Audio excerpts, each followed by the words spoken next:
Bismillahirrahmanirrahim. Assalamualaikum warahmatullahi wabarakatuh.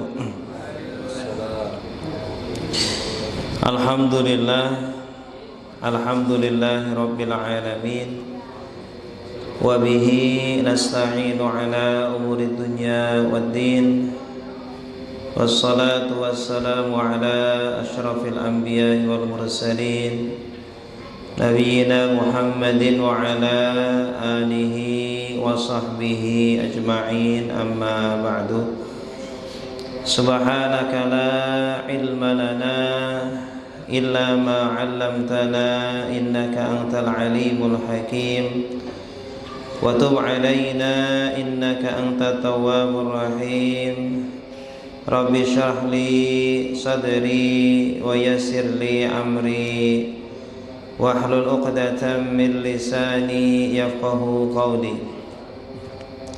Raditu billahi rabba wa bil islami dina wa bi Muhammadin nabiyya wa rasula.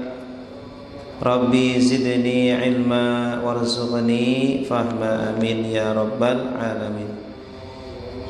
Sidang jamaah salat maghrib Masjid Al-Mubasyirin. Bapak-bapak, ibu-ibu, ma'asyiral muslimin rahimani wa rahimakumullah. Alhamdulillah, mari kita sama-sama kembali memperbaharui syukur kita dan puji kita kepada Allah Subhanahu wa ta'ala. Dengan menggunakan lisan kita, mari kita berbanyak kalimat tahmid. Alhamdulillah, alhamdulillah, summal hamdulillah. Dengan menggunakan seluruh anggota tubuh kita, seluruh nikmat-nikmat yang Allah berikan kepada kita, mari kita gunakan untuk beribadah. Tubuh yang sehat, yang kuat, mari kita gunakan untuk hadir di majelis ilmu, ya. Telinga yang masih bisa mendengar, kita gunakan untuk mendengar nasihat-nasihat para ulama, ayat-ayat Al-Quran, hadis-hadis Nabi, ya. Mata, pikiran, dan semuanya mari kita gunakan untuk kebaikan. Semoga Allah Subhanahu wa ta'ala merahmati kita semuanya, memberkahi hidup kita hingga akhir hayat kita, amin ya rabbal alamin. Salawat serta salam semoga selalu tercurahkan kepada Nabi Agung Nabi Muhammad sallallahu alaihi wasallam. Semoga kita termasuk yang rajin bersolawat, rajin mengamalkan sunnah-sunnahnya. Semoga kita kelak mendapatkan syafaatnya, amin ya rabbal alamin. Bapak Ibu yang dimuliakan Allah, malam ini insyaallah kita akan melanjutkan kajian kita, kajian kitab Al-Kabair, dosa-dosa besar karangan Al-Imam Al-Zahabi rahimahullahu ta'ala rahmatan wasi'ah. Dosa besar yang ke-40 adalah Al-Mannan. Al-Kabiratul Arba'un Al-Mannan.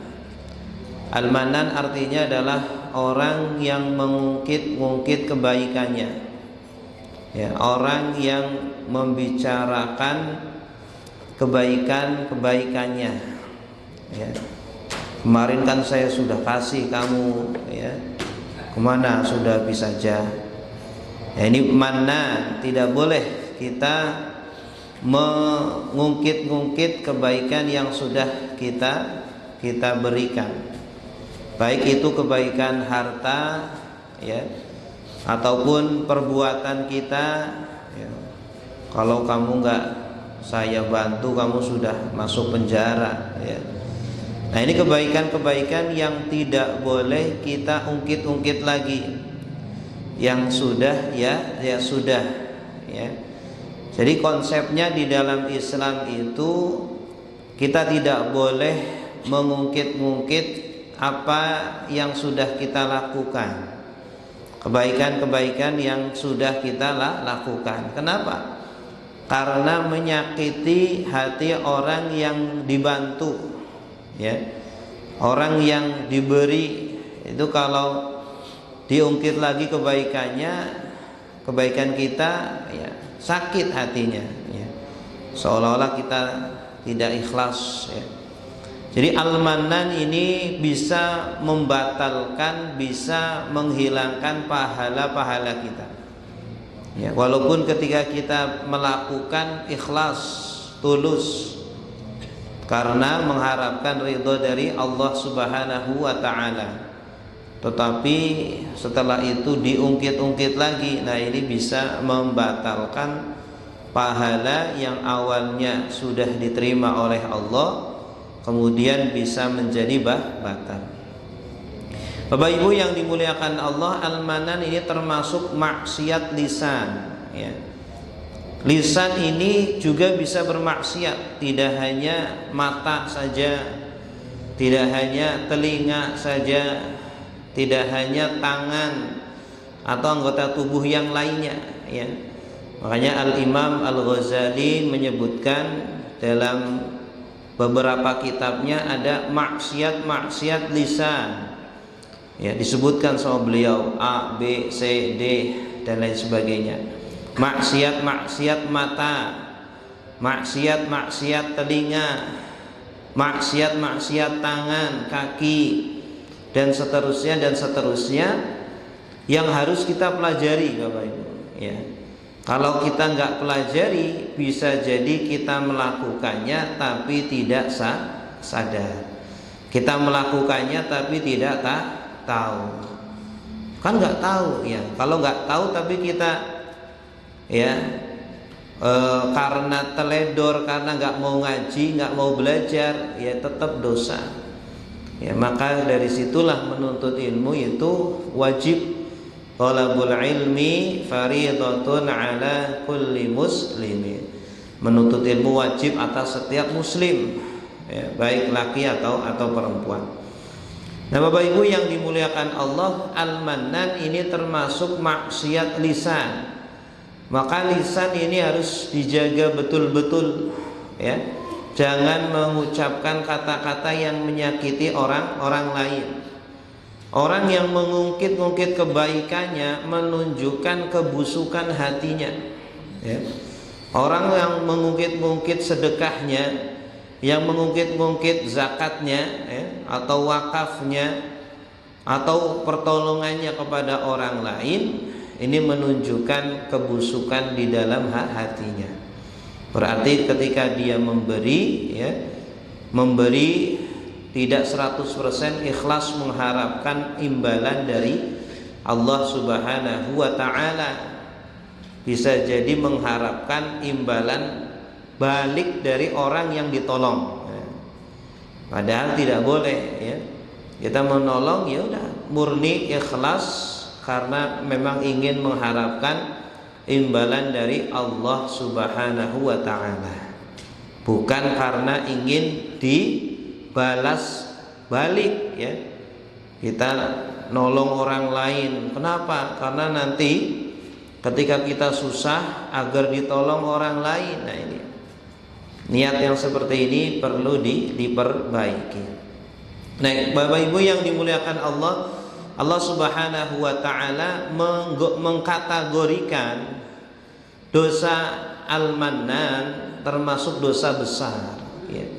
Ternyata bukan hanya dosa kecil, makanya harus hati-hati. Dan dosa besar ini tidak akan diampuni oleh Allah Subhanahu wa ta'ala kecuali dengan bertaubat. Tidak akan dihapus dosanya dengan sholat fardu, ya. Tidak akan terhapus dengan sholat Jumat atau puasa Ramadan, ya. Kalau dosa-dosa kecil insya Allah bisa dihapus dengan sholat fardu, ya, antara maghrib dengan Isya dengan subuh dan seterusnya kita lakukan selagi menjauhi dosa besar, ya. Atau sholat Jumat kita lakukan, ke Jumat berikutnya kita lakukan juga selagi menjauhi dosa besar, maka akan menghapus dosa-dosa kecil, ya. Tanpa kita beristighfar pun akan dihapus oleh Allah. Tapi kalau dosa besar tidak bisa kecuali kita bertaubat, ya. Kalau dosa itu berkaitan dengan hamba, maka harus minta maaf, harus minta ridho, harus minta halal dari orang yang kita zalimi. Ya, kita ternyata menyakiti hati orang yang kita beri, kita sebut, kita ungkit-ungkit kebaikan kita. Kamu udah saya tolong kok kayak gini sifatnya, ya, sama saya kok nggak balas budi, gitu ya. Nah ini kita harus minta maaf kepada dia, harus minta halal, minta ridhonya. Ya. Baik, Allah Subhanahu wa taala berfirman, ya ayyuhalladzina amanu la tubtilu shadaqatikum bil manni wal adha. Wahai orang-orang yang beriman, janganlah kalian membatalkan, janganlah kalian menggugurkan pahala-pahala sedekah kalian dengan man. Man itu mengungkit-ungkit kebaikan kita, menyebut-nyebut kebaikan kita, ya. Wal ada, dan juga dengan ucapan yang menyakitkan, ya, ucapan yang merendahkan, ucapan yang membuat orang lain sakit. Nah ini tidak boleh, ya. Bahkan kepada anak kita pun tidak boleh, ya. Kepada anak kita, kamu sudah saya sekolahkan, ya. Kamu sudah saya kasih makan, kamu sudah saya ini, mana balas? Tidak boleh, ya. Tidak boleh. Kita memelihara anak kita, kita mendidik anak kita, cukuplah mengharapkan imbalan dari Allah Subhanahu wa ta'ala. Kalau kita mengharapkan imbalan dari anak, capek, Pak. Ya, capek, kita marah-marah terus, ya. Anak kita belum tentu bisa membalas semua kebaikan kita, ya. Tapi kalau kita meminta balasan dari Allah, Allah maha pembalas, pasti akan membalas dengan balasan yang jauh lebih besar, ya. Sudah, jadi kita kepada anak kita niatkan saja, udah, kenapa saya memberi makan kepada anak, kenapa saya memberi nafkah kepada istri, kepada keluarga, itu karena memang kewajiban kita sebagai suami, dan memang perintah Allah, dan memang hanya mengharapkan balasan dan kebaikan dari Allah Subhanahu wa ta'ala. Insyaallah tenang hidup kita, tidak capek, ya, tidak marah-marah. Baik Bapak Ibu yang dimuliakan Allah, qala al-Wahidi, berkata al-Imam al-Wahidi, huwa an yamunna bima a'ta al-man, ya. Artinya adalah mengungkit-ungkit kebaikan yang sudah dia berikan, ya. Sudah selesai. Harusnya kan konsepnya ketika kita memberi itu seperti buang hajat, Pak. Ketika kita memberi seperti buang kotoran, ya. Kita hari ini ke toilet sudah buang kotoran berapa kali? Sekali atau 2 kali. Kira-kira kita hitung-hitung enggak? Itu beratnya kotoran berapa on, ya? Kira-kira warnanya apa, ya? Nah, terus, ya, dihitung-hitung enggak? Udah, lupakan saja. Konsepnya ketika kita bersedekah, ketika kita berbuat baik, itu seperti sedang membuang kotoran, ya. Karena memang sedekah dan perbuatan baik yang kita lakukan, ya, itu seperti kotoran. Harta kita itu ada yang menjadi kotoran yang harus dikeluarkan dari kita. Kalau tidak dikeluarkan itu berbahaya. Seperti kotoran kalau tidak dikeluarkan dari badan bisa berbahaya, ya, bisa menjadi racun. Bisa, ya, orang kalau nggak kencing berhari-hari itu kan bahaya. Nggak bisa berak berhari-hari, berbahaya. Nah, begitupun harta kita, ya, kebaikan-kebaikan yang kita keluarkan, ya, andaikanlah itu, ibaratkanlah itu seperti kotoran sebagai zakat kita, ya. Begitupun tidak hanya harta yang butuh zakat, ilmu, tenaga, kesehatan, semua nikmat yang Allah berikan itu ada zakatnya. Zakatnya apa? Ya, berikan kepada orang-orang yang membutuhkan, kepada sama manusia. Dan konsepnya ketika memberi itu, Pak, jangan memikirkan bahwa kita kasihan kepada orang, ya. Konsep ketika kita menolong orang, jangan karena kita kasihan kepada orang. Oh kasihan ya, dia nggak punya uang. Oh kasihan ya, dia belum makan. Oh kasihan ya, dia nggak bisa ini, nggak bisa itu, sehingga kita tolong, jangan. Tetapi di balik pikiran kita, di balik pemahaman kita, justru kitalah yang membutuhkan sedekah itu. Justru kitalah yang membutuhkan, ya, harta untuk dikeluarkan. Kitalah yang membutuhkan untuk menolong orang lain. Ya, bukan sebaliknya, bukan kita malah butuh kepada bukan malah kita melihat, oh kasihan ini belum makan, saya kasih makan lah, kasihan ini. Justru kita yang perlu dikasihani ketika kita hartanya tidak dikeluarkan. Justru kita yang perlu dikasihani ketika kesehatan kita tidak digunakan untuk menolong orang lain. Justru kita yang perlu dikasihani ketika nikmat-nikmat yang Allah berikan kepada kita tidak digunakan untuk kebaikan-kebaikan. Kita yang perlu dikasihani, Pak. Karena semuanya itu akan ditanya sama Allah, ya. Kalau kita ditanya harta kita, ditanya ilmu kita, ditanya kesehatan kita, ditanya, ya, semua nikmat-nikmat yang Allah berikan kepada kita, terus kita nggak bisa jawab, yang kasihan siapa? Apakah orang miskin? Bukan. Yang kasihan justru kita yang tidak bisa menjawab pertanyaan Allah, ya, ketika ditanya nikmat-nikmat yang sudah Allah berikan kepada kita, namun tidak kita gunakan untuk kebaikan. Ya. Jadi konsepnya dibalik. Jangan selama ini kan mungkin orang ngasih orang lain gara-gara kasihan itu orang butuh makan, kasihan itu orang butuh duit, kasihan. Justru kita yang perlu dikasihani, ya. Seharusnya kita itu setiap hari, ya, harus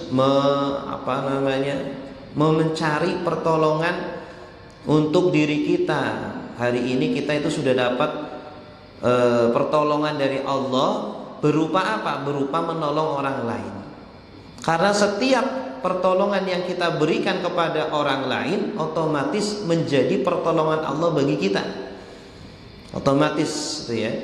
Man yassara musliman yassarallah fid dunya wal akhirah. Barang siapa yang memudahkan urusan orang lain, bisa berupa sedekah, bisa berupa menunjukkan jalan, bisa berupa membantu orang lain, memudahkan urusan orang lain, pasti Allah ganti dengan Allah mudahkan juga urusan dia. Tidak hanya di dunia, tapi juga di akhirat. Ya, kalau kita sehari nggak melakukan itu pertolongan kepada orang lain, harusnya kita kasihan dengan diri kita. Wa fi sahih anna Rasulullah sallallahu alaihi wasallam qala, di dalam hadis yang sahih bahwa Rasulullah sallallahu alaihi wasallam bersabda, salasatun la yukallimuhumullah wa la yanzuru ilaihim yaumal qiyamah. Ya. Ada 3 kelompok orang yang tidak akan diajak bicara oleh Allah nanti di akhirat. Padahal nikmat yang sangat besar ketika Allah mengajak bicara kita, Pak. Ya. Ketika Allah mengajak kita berbicara, itu nikmat yang sangat besar. Coba kita kalau kenal sama orang besar, itu kan senang luar biasa. Kalau kita datang, kita diajak ngobrol, diajak bercanda, diajak, ya, bercengkrama, itu kan senang. ya. Karena yang ngajak ngobrol kita orang besar, orang yang terpandang, orang yang ya sangat penyayang, orang yang luar biasa. Itu kan senang luar biasa. Coba kalau andaikan Nabi itu ada di tengah-tengah kita, Pak. Nabi Rasulullah SAW hadir di tengah-tengah kita, terus ngajak kita berbicara, senang nggak? Senang luar biasa. Ya, dulu di Arab itu ada acara laukana bainana rasul, ya, laukana bainana rasul, itu ada lagunya, Pak. Jadi setiap orang itu jadi didatengin, orang lagi di toko didatengin, orang lagi di pasar didatengin, orang lagi apa, tiba-tiba ditanya, bagaimana perasaan Anda kalau Rasul sallallahu alaihi wasallam sekarang berada di hadapan kita, ya. Itu rata-rata orang langsung meneteskan air mata, Pak. Langsung meneteskan air mata, tidak bisa ngapa-ngapain. Kira-kira kalau Rasul hadir tengah-tengah kita dan kita diberi kesempatan untuk ngobrol, mau ngomong apa? Mau mengungkapkan apa yang ada di dalam hati kita. Nah, nanti di akhirat orang-orang akan diajak bicara dengan Allah. Terutama orang-orang yang di dunia sering ngobrol dengan Allah. Gimana cara ngobrol dengan Allah? Baca Quran, ya, sholat, berzikir, ya. Dan ketika kita sholat itu memang Nabi SAW menyebut sholat itu munajat. Munajat itu apa sih? Munajat adalah bincang-bincang, ya, cuma dengan apa namanya, face to face, dengan suara yang lirih, ya, berbisik-bisik, biasanya diterjemahkan dengan berbisik-bisik. Karena agar kita bisa khusyuk di dalam sholat kita, itu harus menciptakan adanya munajat antara kita dengan Allah. Kalau selama ini kita sholat, ya, kita baru paham, baru mengerti artinya saja, itu belum bisa khusyuk, Pak. Allahu Akbar artinya apa? Allah Maha Besar, ya. Sami Allahu liman hamidah artinya apa? Allah mendengar hamba yang memujinya. Kemudian alhamdulillahi rabbil alamin, segala puji bagi Allah, Tuhan semesta alam. Ini kalau Allah masih dianggap, masih dijadikan pihak ketiga, itu belum dikatakan ngobrol, itu belum dikatakan berbincang-bincang, belum dikatakan bermunajat dengan Allah.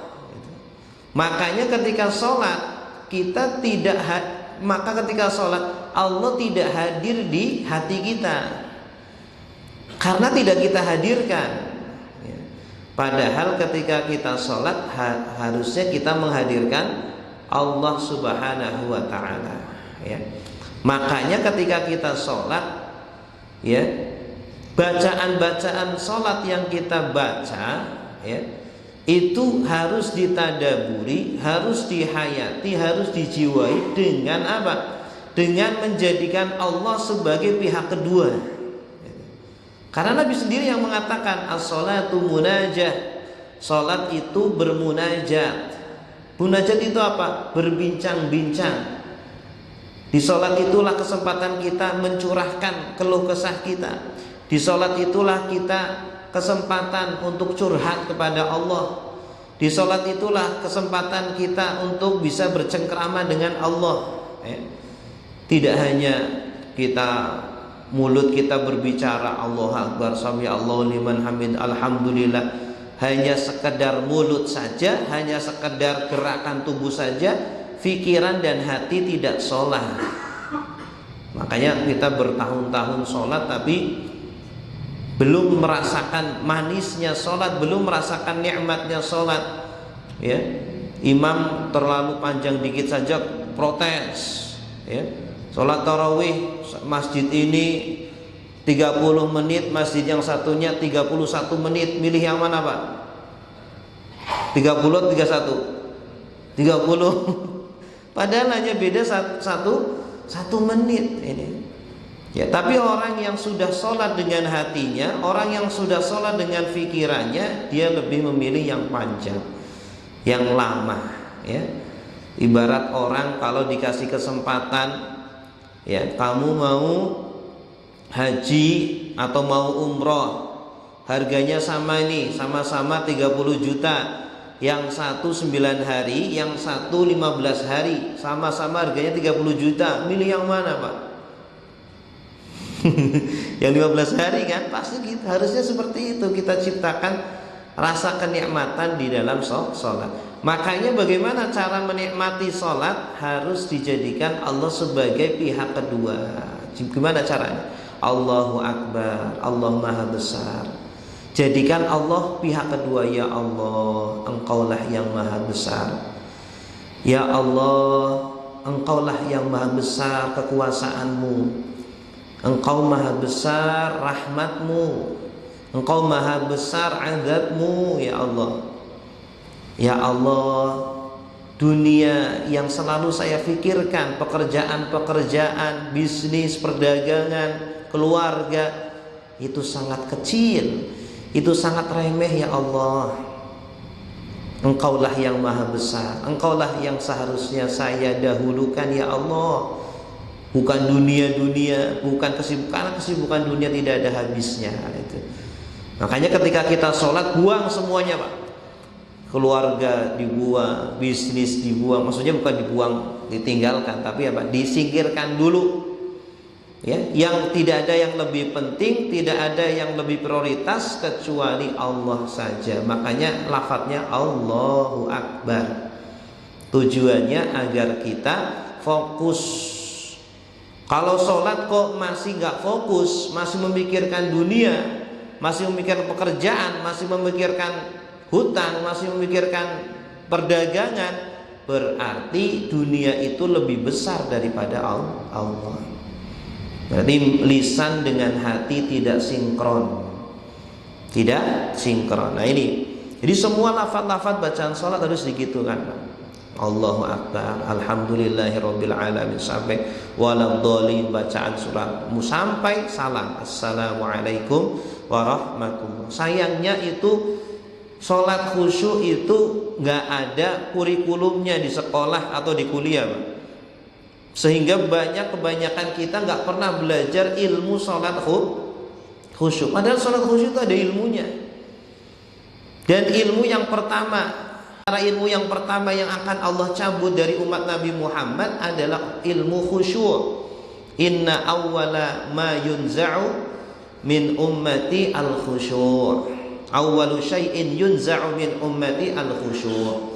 Ilmu yang pertama yang akan dicabut dari umatku, umat Nabi Muhammad, adalah al-khusyuk. Hatta la tajida khashi'an. Sampai kamu tidak akan mendapatkan, ada masanya kamu tidak akan mendapatkan orang yang khusyuk. Dicari-cari, semasjid gak ada yang khusyuk, sekecamatan Setiabudi gak ada yang khusyuk, se-Jakarta Selatan gak ada yang, se-Jakarta DKI gak ada yang khusyuk, se-Indonesia gak ada. Sampai jarang sekali mencari orang yang khusyuk. Ya, seperti sekarang jarang sekali mencari keadilan. Mencari keadilan sulit sekali. Ya, mencari orang yang khusyuk sulit sekali. Kalau secara zahirnya khusyuk banyak, kalau pura-pura khusyuk banyak, kalau merasa khusyuk banyak, tapi khusyuk yang sebenar-benarnya tidak ada. Karena sudah jarang yang bisa khusyuk, sudah jarang yang mengajarkan khusyuk, sudah dilupakan ilmunya, sudah tidak dipelajari di sekolah-sekolah, di kampus-kampus, bahkan di masjid-masjid tidak dipelajari. Ilmu khusyuk itu ada ilmunya, ada materi, ada teorinya. Yang ada teorinya saja belum tentu dipraktekkan, apalagi nggak tahu ilmunya juga, nggak tahu teorinya gimana prakteknya. Ya, baik Bapak Ibu. Nah, ada 3 kelompok yang nanti Allah Subhanahu wa Ta'ala tidak mau berbicara dengan mereka, dan Allah juga tidak mau melihat. Ya, melihat saja tidak mau, apalagi berbicara. Kita kalau benci sama orang gimana? Ya, nggak mau ngelihat mukanya. Ya, ketemu orang, wah, melengos. Jangan papasan dengan orang itu. Nah, kenapa? Karena sudah benci. Nah, ini dibenci oleh Allah, naudzubillah. Ya. Nanti di hari kiamat ada 3 orang yang tidak akan Allah lihat, wala yuzakkihim, dan tidak akan Allah sucikan. Naudzubillah. Allah tidak akan mensucikan mereka. Padahal nanti banyak orang-orang yang diberi syafaat, orang-orang yang diampuni oleh Allah sehingga mereka masuk surga. Nah, ini enggak dikecualikan. Kamu harus masuk surga, masuk neraka. Tidak disucikan oleh Allah. Ya, artinya apa? Harus masuk neraka dulu. Enggak bisa diampuni oleh Allah. Ya, disucikan maksudnya apa? Dosanya diampuni, dimaafkan kesalahan-kesalahannya. Ini enggak, orang-orang ini enggak. Harus masuk neraka. Harus. Siapa mereka? Walahum adzabun alim, dan bagi mereka azab yang sangat pedih. Siapa mereka? Al-musbilu, orang yang celananya isbal, ya, yang menjulurkan, yang memanjangkan bajunya, tidak hanya celana atau sarung atau bajunya, ya, untuk laki-laki bukan perempuan, yang celananya atau sarungnya gesrek-gesrek ke tanah, tetapi yang dilakukan dengan sombong, ya. Karena dulu Abu Bakar pun bertanya kepada Nabi, Nabi, engkau mengatakan al-musbil itu tidak dilihat oleh Allah nanti, tidak akan dimasukkan ke surga. Dan saya itu celananya bajunya itu musbil, ya. Saya bajunya musbil karena apa? Karena beliau orangnya kurus. Abu Bakar itu orangnya kurus. Kalau pakai baju kadang melorot, ya. Ini gimana wahai Nabi? Nah, kemudian Nabi mengatakan, kamu bukan termasuk itu. Bukan termasuk orang yang dimaksud dalam hadis itu. Yang dimaksud adalah orang yang melakukannya dengan sombong. Jadi dulu itu di zaman Nabi, bahkan di zaman mungkin belum lama dari zaman kita, mungkin ya awal-awal ya mungkin 50 tahun yang lalu, orang punya baju banyak itu jarang. Dulu zaman Nabi itu orang punya baju ya 2 setel atau 3 setel, bahkan ada yang 1 setel. Saking miskinnya, saking kurangnya mereka, gitu. Sampai ada yang sahabat itu diriwayatkan bajunya cuma 1, ya. Jadi kalau nyuci dia itu ngumpet di rumah, tidak keluar karena bajunya basah. Kalau sudah kering baru keluar, gitu. Ya. Dan di zaman kita pun pernah seperti itu. Orang dulu itu punya baju banyak itu jarang. Ya, punya sarung banyak itu jarang. Sehingga apa? Nah, orang kadang bajunya terbatas, bahannya terbatas, ya, sehingga sedikit. Nah, ini akhirnya ketika zaman itu orang untuk menyombongkan diri, caranya bagaimana? Dengan memanjangkan bajunya. Oh, ini nih, saya orang kaya nih, bahannya sisa-sisa nih, banyak gitu ya, sampai menjulur begitu. Nah, kalau zaman sekarang orang ketika sombong bukan dengan begitu caranya. Orang ketika mau pamer caranya gimana Pak zaman sekarang? Kalau kita pulang kampung nih, kita ketemu dengan mantan atau ketemu dengan tetangga atau ketemu dengan siapalah, kita sudah merantau pulang kampung, kan biasanya pengen terlihat terlihat hebat, pengen pamer kesuksesan. Apa yang kita tampakkan?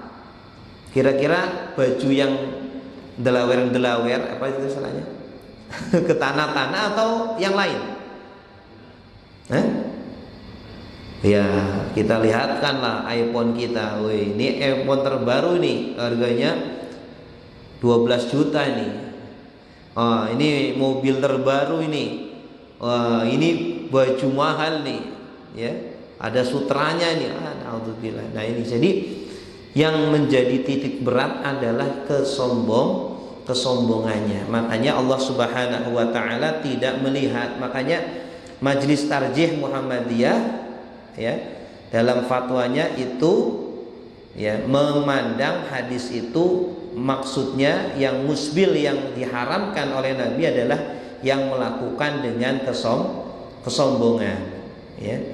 Kalau kita lihat fatwa Tarjih Muhammadiyah itu yang melakukan dengan sombong. Makanya kita orang-orang Muhammadiyah tidak harus ya panjang cingkrang-cingkrang gitu. Kemudian selanjutnya wal mannan, yang kedua adalah al mannan, yang tidak akan diajak bicara oleh Allah, ya manna, yang mengungkit-ungkit kebaikannya, yang mengungkit-ungkit sedekahnya, yang membuat sakit hati orang lain ya. Jadi ilatnya, sebab pengharamannya itu apa? Karena menyakiti hati orang lain ya, baik itu dengan ucapan atau dengan tulisan atau dengan perbuatan apapun ya, yang membuat sakit hati orang lain gara-gara kita mengungkit kebaikan kita, itu termasuk al-mannan, naudzubillah ya. Kemudian yang ketiga wal munfiqu sil'atahu bil halafil kadhib, yang memperjualkan barang dagangannya dengan cara sumpah yang bohong ya. Demi Allah saya ini beli ini ya harganya 30.000 nih, saya jual cuma ngambil untung 1.000 doang nih demi Allah, sehingga pembelinya percaya akhirnya beli. Nah ini termasuk orang yang tidak akan dilihat oleh Allah Subhanahu wa ta'ala ya. Orang yang bersumpah palsu, orang yang sampai berbohong demi untuk melariskan dagangannya. Kemudian selanjutnya wa fil hadis, di dalam sebuah hadis juga dijelaskan salasatun la yadkhulunal jannah. Ini ada 3 orang yang tidak masuk surga ya. Maksud tidak masuk surga di sini itu Pak, bukan selama-lamanya tidak masuk surga. Awas ya. Dalam memahami hadis jangan difahami secara letterlek ya, secara harfiah. Karena kalau kita memahami hadis dengan harfiah, dengan letterlek, dengan terjemahannya saja, fatal. Banyak orang yang sesat gara-gara memahami hadis seperti itu. Memahami Al-Quran juga seperti itu ya. Banyak kelompok-kelompok teroris ya, yang ngebomin orang-orang kafir, orang-orang kedutaan Amerika atau apa, itu karena memahami ayat Al-Quran dengan letterlek ya. Waqtuluhum haitsu saqiftumuhum wa akhrijuhum min haitsu akhrajukum. Artinya kan, dan bunuhlah mereka dimanapun kalian dapati, dan usirlah mereka dimanapun mereka mengusir kalian. Kalau kita nggak baca tafsirnya, kalau kita nggak baca penjelasan ulama atau hadis-hadisnya, bisa salah. Kita lihat ada orang-orang bule ya, langsung dilemparin bom. Ada orang-orang kafir langsung dibom. Nah, ini karena apa? Karena tidak memahami ayat dan hadis dengan perangkatnya, dengan syarah dan tafsir dari para ulama ya. Ini nggak bisa kita itu memahami Al-Quran dan hadis langsung, itu nggak bisa. Harus menjadi ulama dulu, harus menjadi mujtahid ya, atau setidaknya di bawah mujtahid lah, yang paham ilmu bahasa Arab, ilmu usul fiqih, ilmu ulumul Quran, ulumul hadis ya. Ada 12 ilmu yang harus dikuasai seorang ulama agar bisa bisa memahami Al-Quran dan hadis. Ilmu bahasa Arab itu saja terbagi menjadi 12. Ada ilmu nahwu, ilmu shorof, ilmu badi', ilmu ma'ani, ilmu bayan, ilmu arud, ilmu qawafi, ilmu aswat, ilmu mu'jam. Walah pusing Pak. Jadi jangan sok-sokan gitu. Wah, saya tahu hadisnya, saya tahu ayatnya, tapi baru tahu terjemahannya. Nah ini bahaya.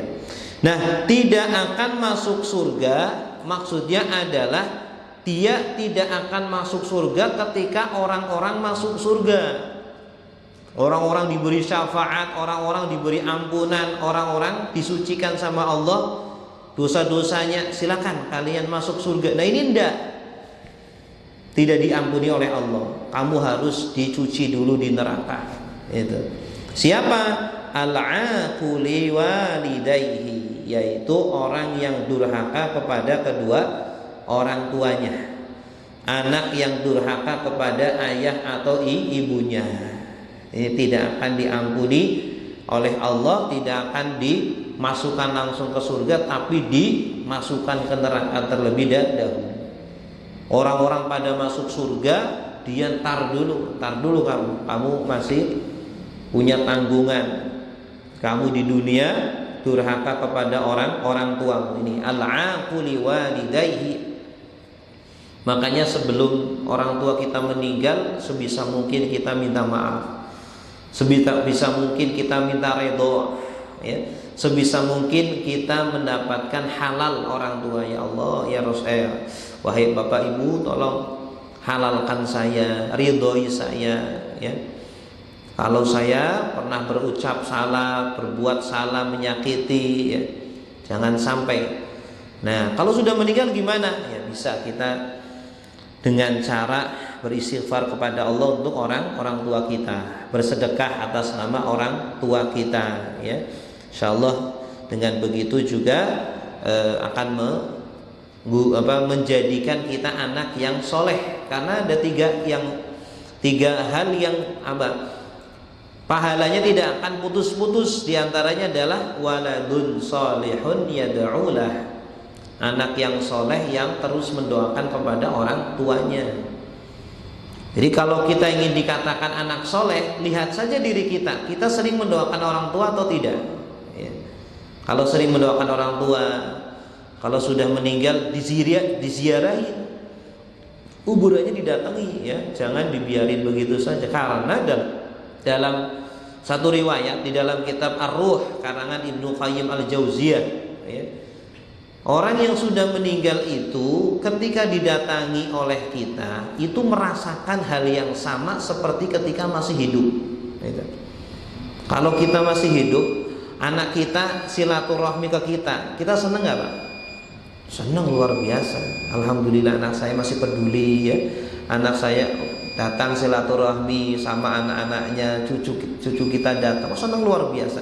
Nah, ketika sudah meninggal pun sama, mayit itu sangat senang, merasakan kenikmatan, merasakan ketentraman, ketenangan sebagaimana ketika dia masih hidup dikunjungi oleh anak-anaknya, seperti itu, ya. Makanya kalau kita orang tua kita dekat, ya, kuburannya dekat, kalau bisa, ya, kita datang, kita rutin setiap minggu datang. Nabi saja rutin setiap hari apa kalau tidak salah, hari Jumat kalau tidak salah, beliau rutin mengunjungi kuburan Baqi'. Kuburan Baqi', ya, Bapak Ibu yang pernah umroh atau haji tahu tentu, ya, kuburan Baqi' itu persis di samping Masjid Nabawi. Rutin setiap minggu beliau. Kenapa? Karena ziarah kubur itu disunahkan dan ada manfaatnya bagi orang-orang yang diziarahi. Asalkan kita jangan minta-minta ke kuburan. Kita yang mendoakan kepada ahli kubur. Baik, Bapak Ibu yang dimuliakan Allah, ya, itulah tiga orang yang tidak akan masuk surga. Yang pertama, yang durhaka kepada orang tuanya. Kedua, yang kecanduan dengan minuman keras. Dan yang ketiga, al-mannan, orang yang mengungkit-ungkit kebaikannya. Semoga bermanfaat. Mohon maaf atas segala kekurangannya. Aqulu qouli hadza wa astaghfirullah li wa lakum. Wassalamualaikum warahmatullahi wabarakatuh.